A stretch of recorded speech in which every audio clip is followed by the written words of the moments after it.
I think it's fair to say that none of the three of us, for the four of us, have ever actually done Prime Minister's questions or stood in for the leader. Sure. Something very intense about that moment. And David Lammy was standing in for Keir Starmer yesterday. He's just found out that there has been another prisoner released, but he decides not to answer a question about that at the beginning of PMQs. It slightly gets tense. This is what happened during PMQs yesterday. He's the Justice Secretary. He's responsible for the justice system. He needs to take responsibility. Can he reassure the House that since Kabatu was released, no other asylum-seeking offender has been accidentally let out of prison? It's a clear question. Can he give an answer?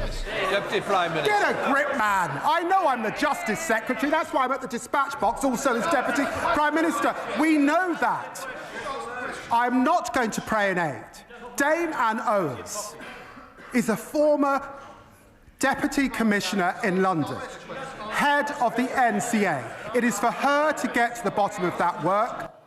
It turns out David Lammy did know that another prisoner had been released. The Conservative, Mr Cartledge, miscounted and never got to his final question where he could reveal that. Well, that's that interesting. Truth. That was what it was, because I think a lot of people were wondering why the Conservatives weren't more straightforward, why he wasn't more straightforward, I think and didn't just come straight out and say, we know that there's more released and hold him to account. But then the Speaker, we now know, confirmed to Good Morning Britain, asked Mr Lammy to come back to the House of Commons in the afternoon to explain what had happened. And David Lammy, the Justice Secretary, didn't come back. This morning, he's not doing the media round, he's not coming on our programme, sending out the junior Minister, Alex Davies-Jones. It was a mess of a day, and for David Lammy, it's kind of got a bit worse because he's not come out and explained what's gone on. I mean, I think viewers this morning will be absolutely furious. People opening their newspapers this morning will be furious when they read the news about 2 more prisoners being released who shouldn't have been released. People will be asking what is going on in our criminal justice system when this keeps happening now. Now, I think David Lammy, look, you have different tactics when you go into the House of Commons, and it's understandable that he will have wanted to go to the Commons when he was in command of all the facts to give the full picture. I get that, but people now want to know what is going on, why this keeps happening, and why the government doesn't appear to be getting a better situation. But there are 2 things here. We now know that he knew what the situation was.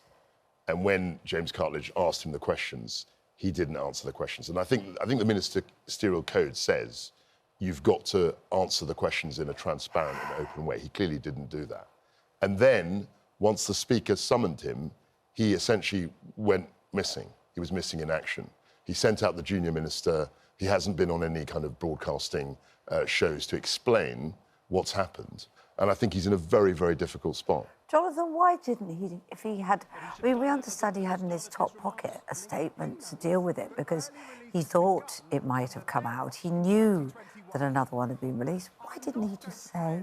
Well, I mean, we'll ask the Minister when she comes and she's interviewed on your programme. But she's the junior minister. She got an answer for Yeah, Lammy. I'm not asking you to justify, but I just can't... you know, why wouldn't you? Why wouldn't you? I'm guessing that he thought that given this is a very sensitive issue, he doesn't want to raise panic, that he probably wanted to be in a position where he knew all the facts, you know, what was going on, what the status of it was. He hadn't yet got that from the police, from the prisons, from all the different organisations involved in this. And he probably just wanted to wait until he could... But what was so ridiculous about yesterday was that he knew that Cartledge knew. So, and Cartledge kept... Do you think he did know that Cartledge I think he probably did.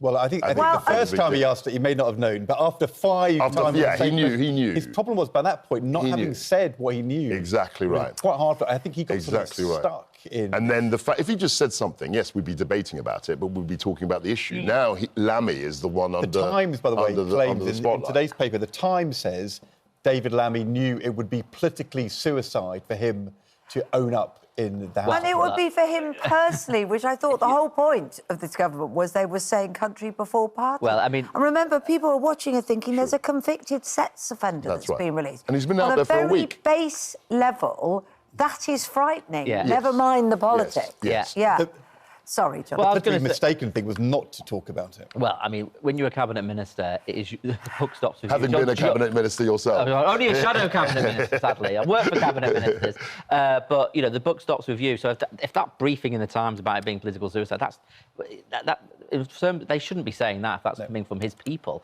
I mean that's ridiculous. From his, look, he's trying to justify. He's in a bad position, and he's trying to justify the fact that he suppressed something he knew, which everyone. Do you think he was should talking be about. sacked? No, I'm not calling for that. What I'm saying is that he's in a very difficult position, and what he should do, at the very least, is come on shows like this and explain. He's responsible for the whole happened. system, but he did not mistakenly release this prisoner. No.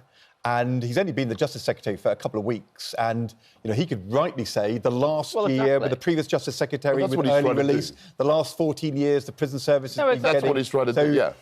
It's the failure to answer the questions in the House of Commons, which is like deeply embarrassing rather than. Yes, exactly. I mean, let's be honest. It's not like he sat at his desk in the Justice Department saying, "Let's release more prisoners." But then why today." didn't he? Why wasn't he honest exactly. yesterday? Why didn't he just come out with the facts? I mean, nobody thinks if it wasn't his fault. If nobody thinks it was his fault, why didn't he just nobody say? thinks he's literally at the prison. Look, making no, a but the mistake. point why is, it didn't- looks like an absolute mess. It is an absolute looks mess. very and on shitty. top of that, something that's so visual and means so much to so many people, he didn't wear a poppy.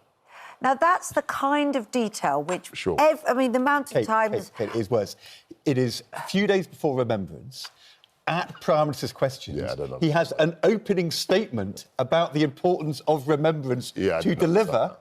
and you would think that he or one of his aides might have said, Minister, I think it's probably quite important that to was wear a crazy. poppy And when you look, say these words. He said it was a new suit. He bought a new suit because he thought his family were watching.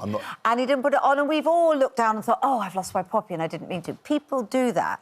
But it is just adds fine. in to a feeling that there's nobody in charge, there's nobody looking at people, there's nobody checking which prisoners are released, and the whole place is a mess. I mean, it does happen. Your poppies do fall off your boots and Exactly. things like I'm not that. blaming him for the course. poppy. I'm saying, that is a system failure. Yes, no, Somebody in this exactly. massive entourage right. should have said, well, Minister, That's right. what's going on? Yes, I mean, when I've done those sorts of jobs, being bag carriers for other politicians, these are the Those things. are the details that you look at. have We've to all look out discovered for. halfway through doing something we're not wearing a poppy. It happens a lot, especially Yeah. with pins, because But they just he- fall I off. know, But he was doing But- Prime Minister's questions. Yeah. I mean, it was the most exposed moment in British politics of the week in that moment.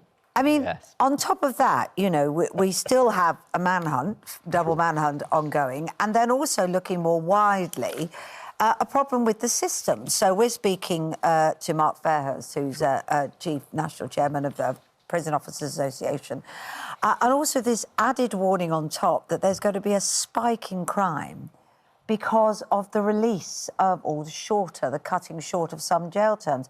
6% police warn crime could surge, which relates to about 400,000 extra offences. So we're releasing people wrongly.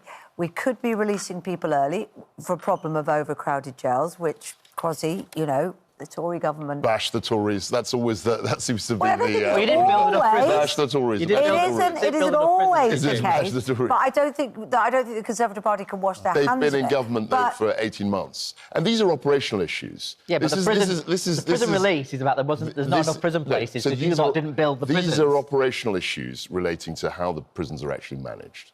The release of people who shouldn't be released, and that's a real problem.